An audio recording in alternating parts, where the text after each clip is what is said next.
Hej DanishTuber, og velkommen tilbage til DanishTube og DanishTube kastet. Hi DanishTubers, welcome back to DanishTube and the DanishTube cast. I dag bliver en speciel episode. Today is gonna be a special episode. Vi har haft virkelig mange samtaler på podcasten. We've had a lot of conversations on the podcast.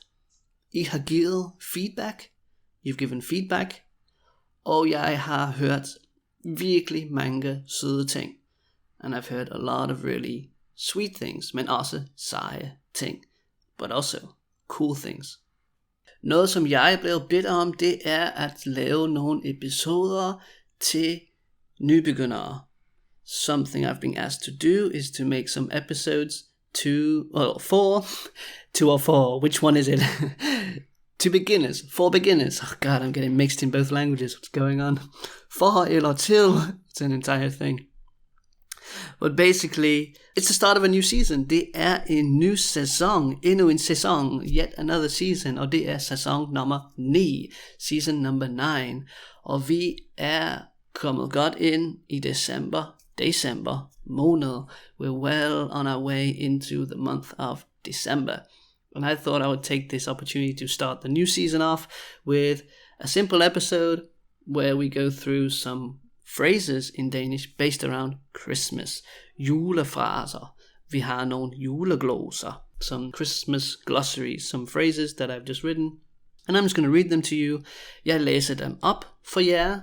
Jeg læser både de danske og de engelske sætninger. I'm going to read both the Danish and the English sentences. Så I kan bare putte jeres telefoner væk og lytte med. So you can just put your phones away and listen along. And I'll give you a little bit of space. Jeg giver lidt plads, for at I også kan gentage sætningerne. I'll give a little space, so you also can repeat the sentences. Because, well, it's cool to listen along, but it's also cool to get used to using the language. Man skal også vende sig til at bruge sproget og sige ordene, to use the words, to use the language, and Så lad os komme i gang. Jeg snakker alt for meget. Let's get going. I'm talking way too much. And as the title of this episode suggests, we have 100 phrases. 100 fraser, 100 sætninger. Så det kan være, at jeg tager nogle små pauser. It can be that I take some small breaks, because we have a lot of sentences to get through. Vi kører. Julen nærmer sig. Julen nærmer sig. Julen nærmer sig. Christmas is getting closer. Jul er bare så hyggelig. Jul er bare så hyggelig. Jul er bare så hyggelig. Christmas is just so cozy. Rejser du hjem til jul? Rejser du hjem til jul? Rejser du hjem til jul? Are you traveling home for Christmas? Det er jeg ikke. Eller det skal jeg ikke. I'm not. Are you? Let me know. Hvor fejrer du jul i år? Hvor fejrer du jul i år? Hvor fejrer du jul i år? Where are you celebrating Christmas this year? I just realized that it would be pretty cool if I switch it around actually and say the English first, so you know what you're saying when you're repeating it. So I'm going to do exactly that. We continue. Vi fortsætter. Who are you celebrating with, or who are you gonna celebrate with? Hvem fejrer du med? Hvem fejrer du med? Hvem fejrer du med? Don't you love Christmas? Elsker du ikke jul? Elsker du ikke jul? Elsker du ikke jul? What's wrong with you? Don't you love Christmas? Notice how I'm saying the lines 3 times. I know it can be a little bit slow. Try to stick with me. But what I'm trying to do is, even when I say it really slowly, I'm trying to pronounce the words exactly how I would say it when you also say it quickly. So in the last example, you notice the word mill, which often is pronounced with a soft D. For example, vel, mill, die. How about you? But also very common to hear it pronounced me. Hvad med dig? Hvad med dig? So I'm not saying it doesn't make sense to learn the word mill. It does, because there are some other cases where you probably wouldn't say me. An example could be, I don't know, if I say I'm coming with you, jeg kommer med. Jeg kommer med. I could probably say both, but it sounds a bit weird to me to say jeg kommer med. Jeg kommer med, I would say. So, pay attention to, if you are following along with the slides, which I've given you on Patreon, you can follow the link in the description if you're not there, or if you're listening on YouTube, pay attention to some of the words and how the written is a little bit different to the spoken. What does Christmas mean to you? Hvad betyder jul for dig? Hvad betyder jul for dig? Hvad betyder jul for dig? Christmas is about being with family.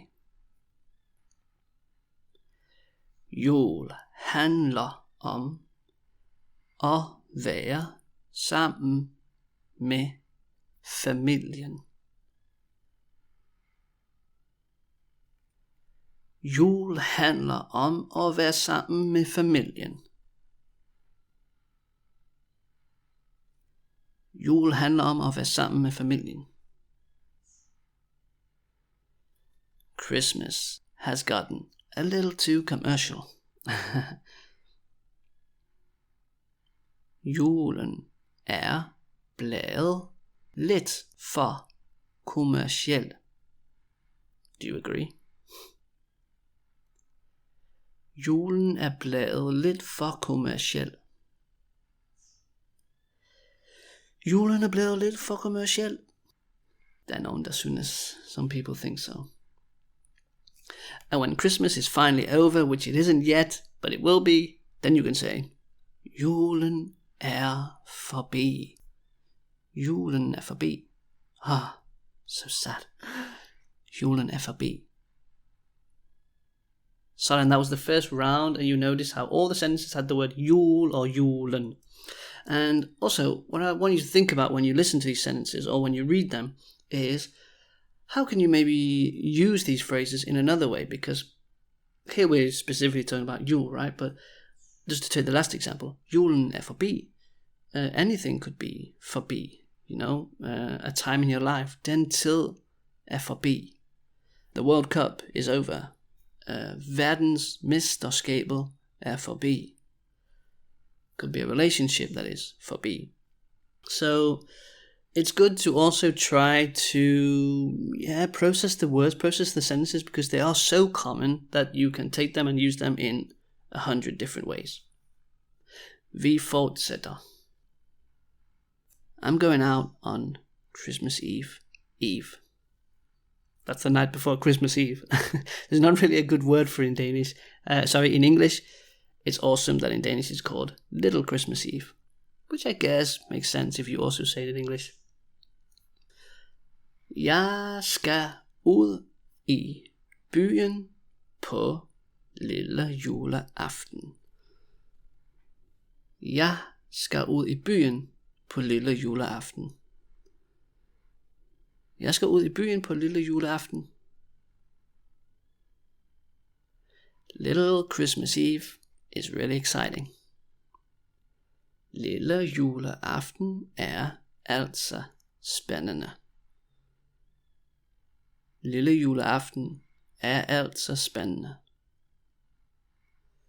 Lille juleaften er altså spændende. It's Christmas Eve tomorrow. Right. Det er juleaften i morgen. Det er juleaften i morgen. Det er juleaften i morgen. I've been looking forward to Christmas Eve. Jeg har glædet mig til juleaften. Jeg har glædet mig til juleaften. Jeg har glædet mig til juleaften. Oh, how I love Christmas Eve. That sounded totally fake when I said it, but it's actually true. I do love Christmas Eve. Hvor jeg elsker juleaften. Hvor jeg elsker juleaften. Hvor jeg elsker juleaften.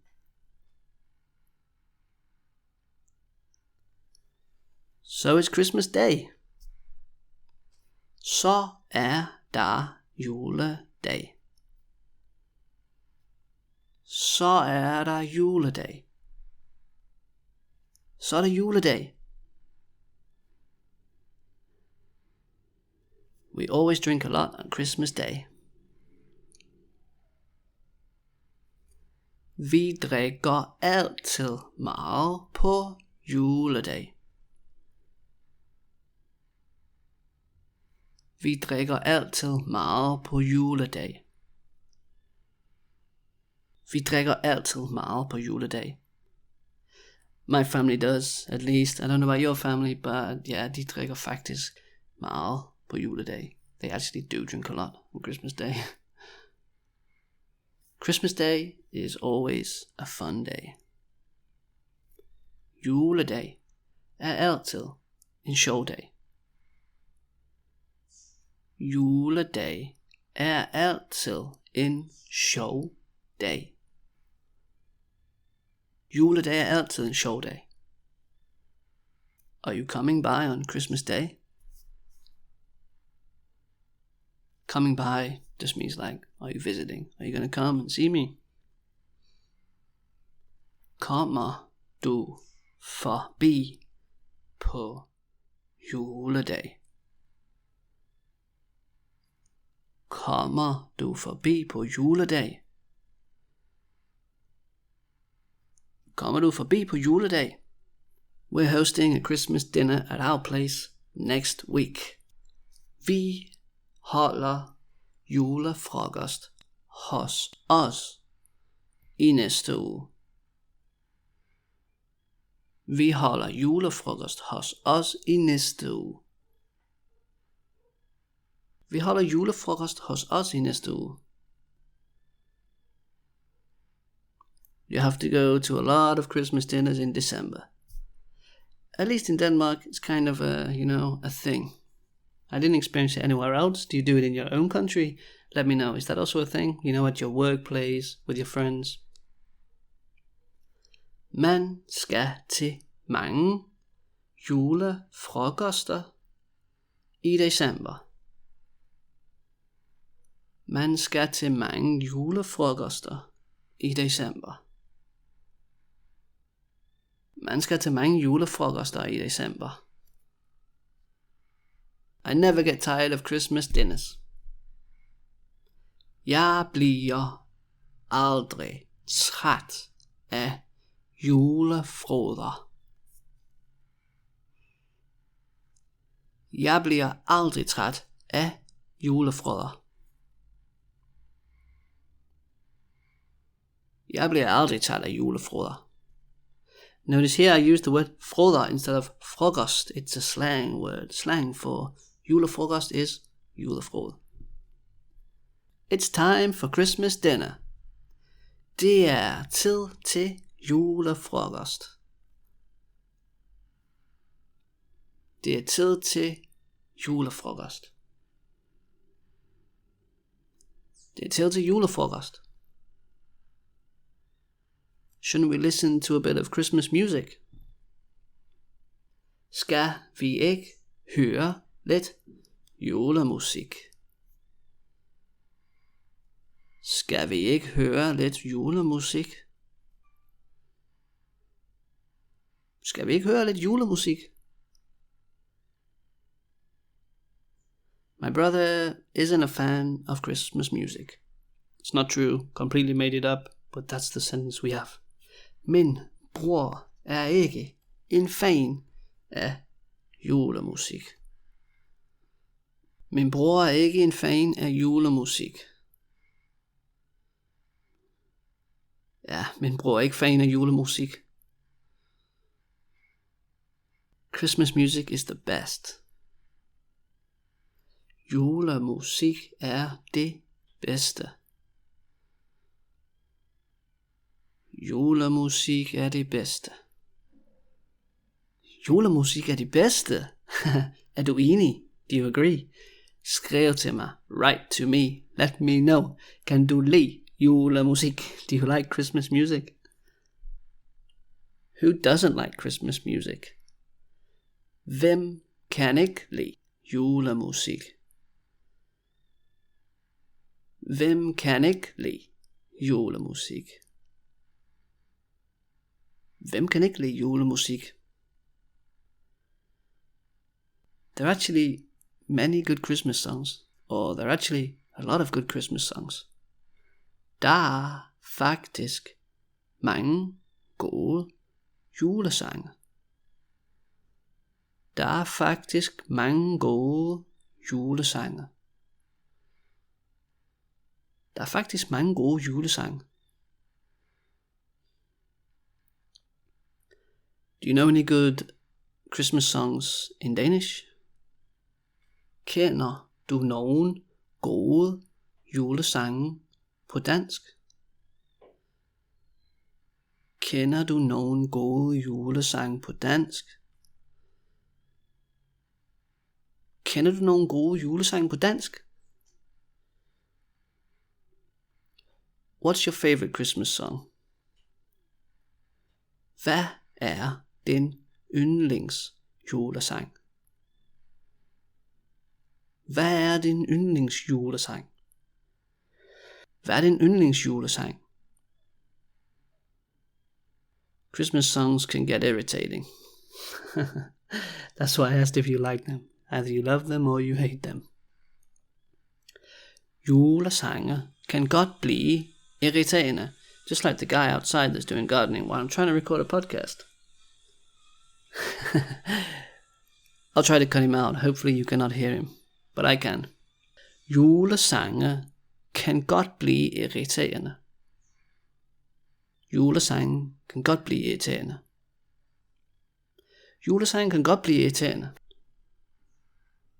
They sing Christmas hymns in the church. De synger julesalmer i kirken. De synger julesalmer i kirken. De synger julesalmer i kirken. Let's listen to a Christmas hymn. Something I would never say actually, but I'm saying it now. Lad os lytte til en julesalme. Lad os lytte til en julesalme. Lad os lytte til en julesalme. The Christmas hymn is really beautiful. Julesalmen er meget smuk. Julesalmen er meget smuk. Julesalmen er meget smuk. He's really fond of Christmas food. Han er meget glad for julemad. Han er meget glad for julemad. Han er meget glad for julemad. Shouldn't we prepare a bit of Christmas food? I don't know why I said it in that voice. Shouldn't we prepare a bit of Christmas food? I'll try to say it in that voice in Danish as well. Skal vi ikke forberede lidt julemad? Skal vi ikke forberede lidt julemad? Skal vi ikke forberede lidt julemad?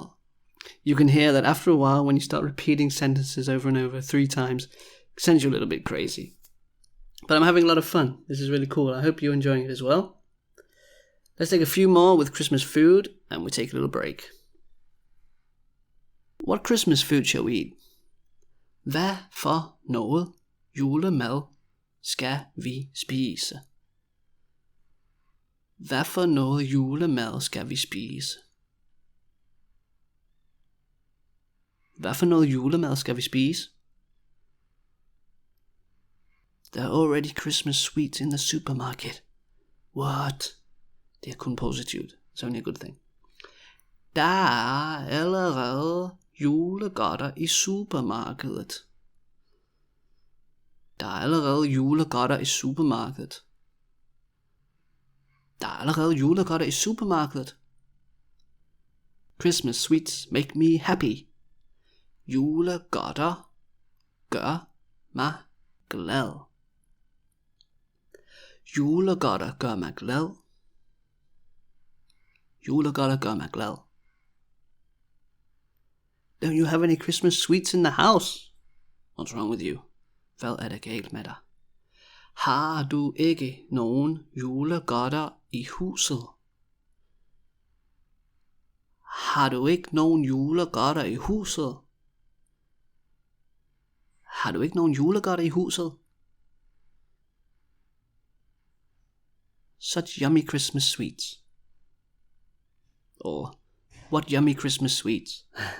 Sikke nogen lækre julegodter.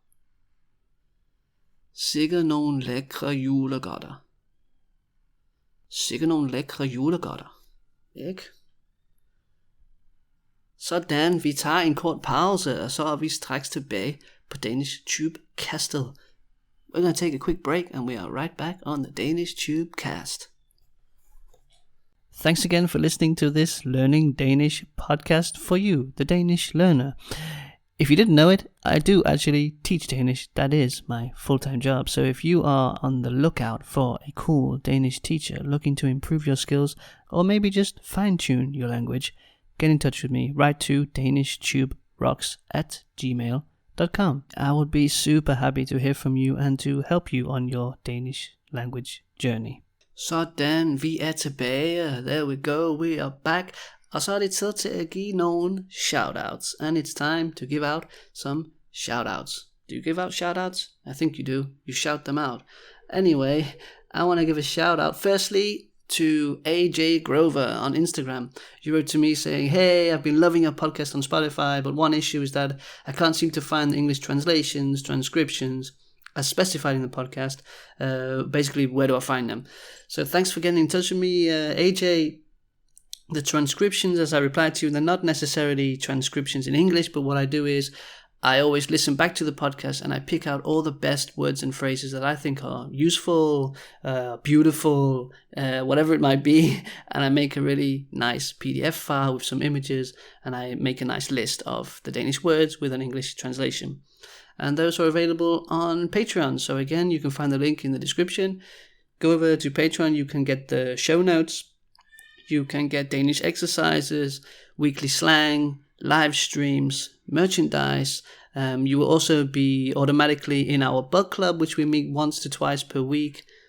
And we also have a live chat sort of forum on Discord, which is our very special DanishTube room where you can just chat with other learners, ask any questions, and yeah, just have a lot of fun. So there's a lot of things going on Patreon. Check it out if that sounds like something for you. And I also want to give a shout out to YouTube, Jose Reyes, I'm not sure how to say your name, but 46, Jose, you said to me that you really like my podcast. It was on episode 69, the Thanksgiving episode with Brooke. And you mentioned that sometimes Brooke doesn't know the words, and that's nice for you to learn and to keep up with, but that the podcast is a very high level. So if you could make some lower podcasts, that would be amazing. And that is, in fact, what I'm doing right now for you, my friend. So I hope you're enjoying this episode. Let's continue with some more English, Danish phrases based around Christmas. We still have a lot to go. Let's get on with it. Have you seen this year's Christmas calendar? Har du set årets julekalender? Har du set årets julekalender? Har du set årets julekalender? And if you didn't know, there is every year a new season, a new series of episodes where you get a new episode every day in December. It's an awesome concept, and I don't know why all countries don't do it. I didn't watch it this year. I don't know what's going on this year. Actually, I'm a little bit in my own cave. But there are many classic Christmas calendars that you can watch, such as Jul på Vesterbro. But one that I personally have always liked is one called Pagten, The Pact. Maybe it's from 2006, something like that.